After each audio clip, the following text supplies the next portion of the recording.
Ritalin ou un médicament quelconque. Mais il y a des mamans qui vont porter leur Ritalin ici l'été, ils nous le laissent ou qu'ils le laissent à l'école durant le temps d'école parce que le papa, c'est lui qui se gèle au Ritalin quand l'enfant n'est pas là. Fait qu'il faut enlever, c'est pas le papa, c'est bien plus souvent le chum, là. 90% de ce qui se vend pour une population normale dans une pharmacie est inutile. Médiquer, là, c'est comme un apport extérieur qui excite tout le monde. Alors, c'est évident que c'est la solution la plus facile pour ces enfants-là. Mais c'est affreusement triste et tragique d'en être rendu comme ça dans des sociétés qui auraient pu se permettre autre chose. Pourquoi est-ce qu'on t'a placé à cet âge? La seule affaire que je pourrais dire, c'est que je sais que j'ai été fessé, j'ai été abusé physiquement, mais j'ai pas de souvenir tel quel.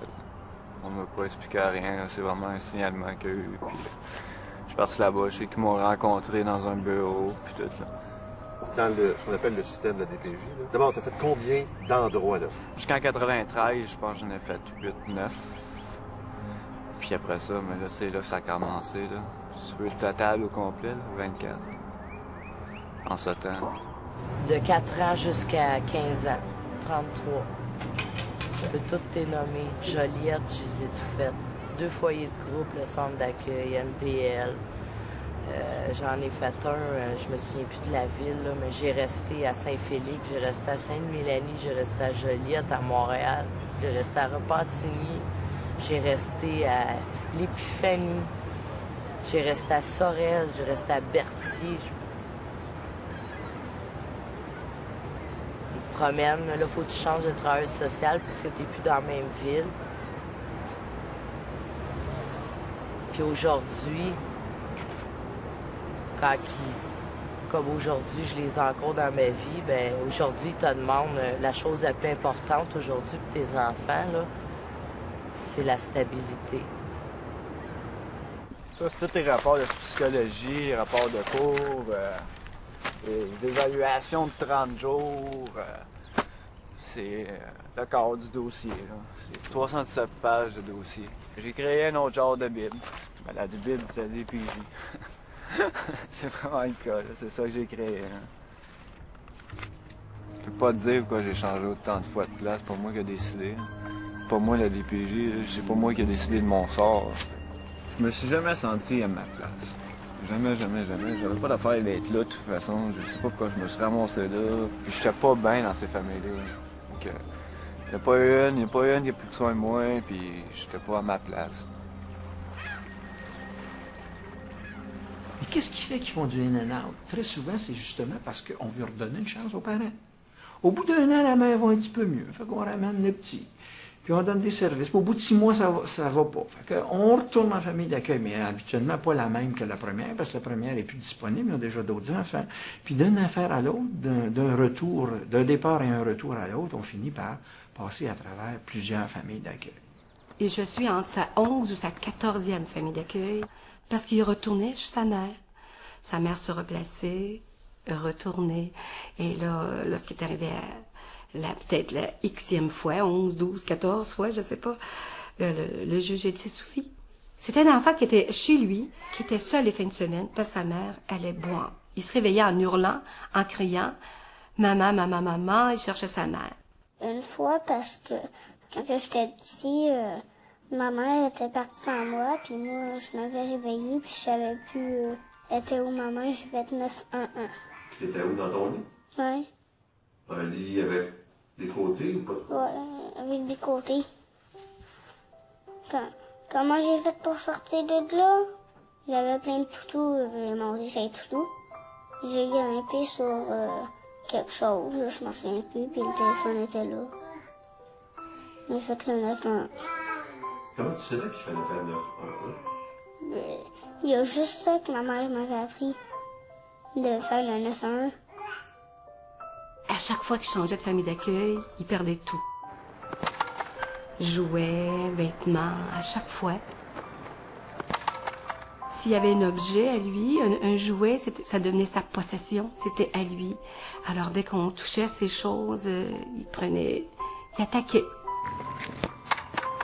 S'il a été élevé dans la méfiance. C'est-à-dire que si, dès le départ, il est resté dans sa pisse, dans sa marde, on ne lui a pas donné à manger assez vite, si ça n'a pas été rapide, chaleureux, cette réponse-là, rapidement, l'enfant va considérer qu'il est moins bon qu'un autre, qu'il va vivre la honte et qu'il va, en fait, toujours considérer l'autre comme quelqu'un d'éventuellement méchant. Alors, on m'a présenté que c'était un enfant qui avait besoin d'une famille d'accueil pour lui, tout seul, pas d'autres enfants avec lui, parce que c'est un enfant qui mordait, qui blessait les enfants, qui faisait mal à tous les enfants. Il a bien fait de mordre. Il a bien fait de se révolter. Ces enfants-là sont en colère perpétuelle contre la famille d'accueil, contre la famille biologique ou contre toute personne qui essaie de les aider. Et c'est extrêmement difficile de revivre avec ces enfants-là de bons moments. Parce que même si vous arrivez comme éducateur, comme pédiatre ou éventuellement comme famille d'accueil, avec les meilleures intentions du monde, jusqu'à preuve du contraire, il va vous haïr et il va avoir raison de vous haïr.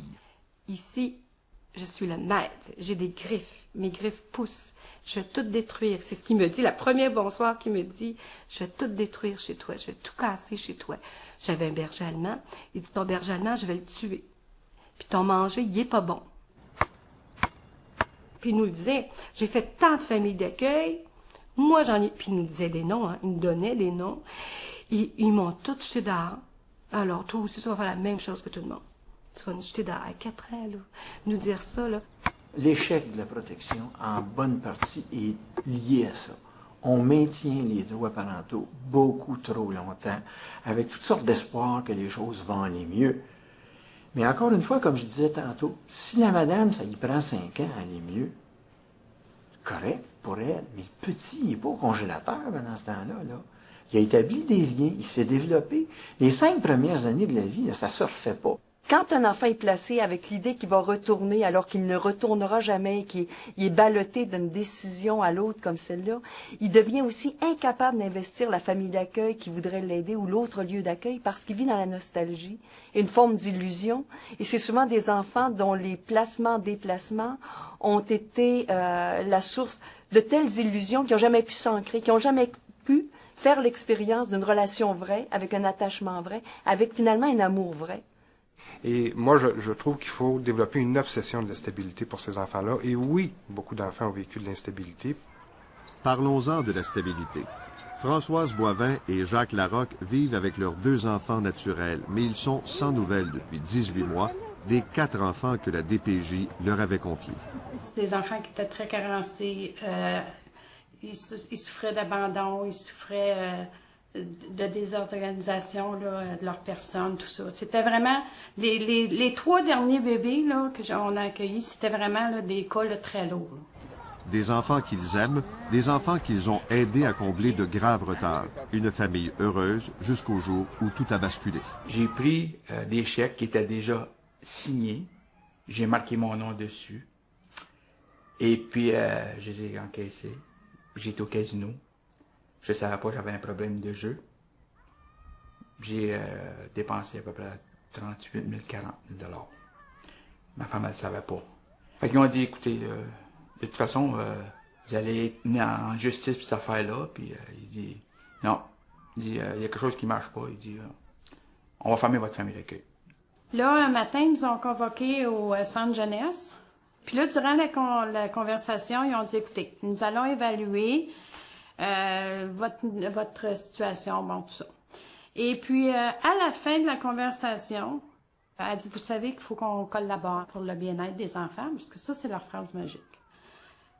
Fait que, elle me dit, présentement, il y a une intervenante qui est partie à l'école chercher l'enfant, la plus vieille, pour l'emmener dans une autre famille. J'ai dit, pardon. Je me suis levée et j'ai dit, la réunion vient de se terminer. Ça fait 1h30 que vous me parlez de la communication, du bien-être des enfants et de l'intérêt des enfants. Vous prenez